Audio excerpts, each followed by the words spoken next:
আরে আজকে তো আমি অনেকগুলো চিকেন ফ্রাই করেছি, যাই আরো চিকেন ফ্রাই করে আসি। আরে আমি একটা কাজ করি, এই চিকেন ফ্রাই গুলোতে এক বালতি রং ঢেলে দেই। আরে রং ঢেলে দেওয়া শেষ, এখন এই চিকেন ফ্রাই সাথে রংগুলো ভালোভাবে মিশিয়ে দেই। আরে আজকে এই কাস্টমার গুলো রং মেশানো চিকেন ফ্রাই খেয়ে রক্তের বমি করবে। আরে ওই মোটু, তুই ওইখানে দাঁড়িয়ে কি করতেছিস?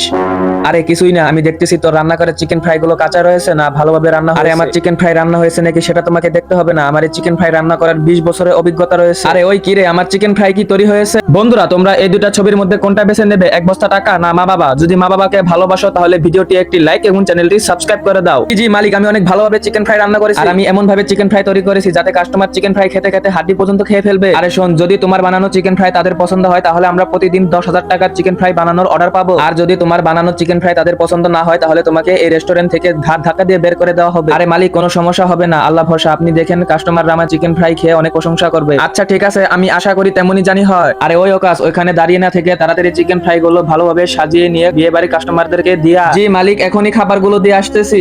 আরে কেউ দেখে নেওয়ার আগে তাড়াতাড়ি এই রঙের ডিব্বাটা এখানে লুকিয়ে ফেলি।